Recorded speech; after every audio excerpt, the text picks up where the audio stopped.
안녕하세요. 부동산 읽어주는 남자 자담부동산 세무사 공인중개사 송대건입니다. 정부는 지난 12월 14일부터 열람에 들어간 내년 2023년도 표준 단독주택 예정 공시가격이 올해 2022년보다 전국 5.95%, 서울 8.55% 각각 하락하였다 밝혔다고 합니다.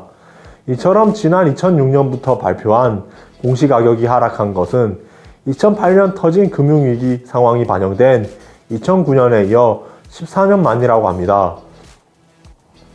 부동산 공시가격이란 조세 및 복지 수급의 기준이 되는 땅과 주택의 가격을 의미한다고 하는데, 이러한 부동산 공시가격은 보유세, 건강보험료 산정 등 60여 개 행정 목적의 기준이 된다고 합니다.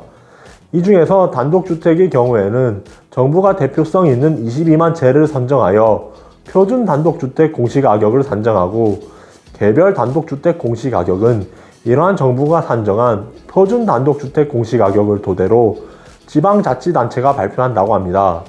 대체로 이러한 공시가격은 시세를 반영하기 때문에 공시가격 하락이 시세 하락을 의미한다고 합니다.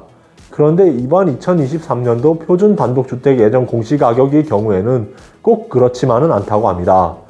이는 공시가격에 반영하는 시세 비율인 현실화율을 조정한 결과 때문이라고 합니다. 즉, 정부는 올해 2022년에 평균 58.1%인 현실화율을 내년도에 2020년 수준인 53.5%로 낮추었는데, 이러한 현실화율 인하로 인하여 자연스럽게 공시가격이 8%가량 하락하였다는 것입니다. 정부는 1주택자의 경우에 종합부동산세와 재산세 등의 이른바 보유세 부담을 내년 2023년에 2020년 수준으로 낮추기로 했지만, 현재로서는 확실한 것이 없다고 합니다.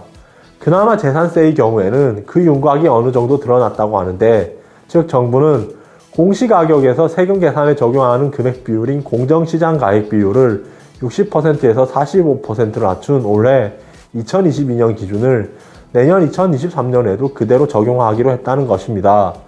참고로 이러한 공정시장 가액 비율은 정부가 임의로 정할 수 있다고 합니다. 종합부동산세의 경우 정부는 내년 세율 인하 등의 계획을 발표했지만 국회에서 진통을 겪고 있는 상황이라고 합니다. 다만 보유세 부담을 줄이려는 정부 방침대로라면 종합부동산세의 공정시장 가액 비율을 60%로 유지할 가능성이 크다고 합니다.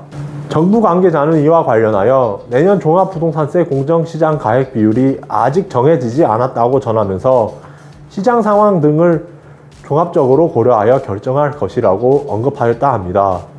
이상으로 자담부동산 세무사 공인중개사 송대건이었습니다. 감사합니다.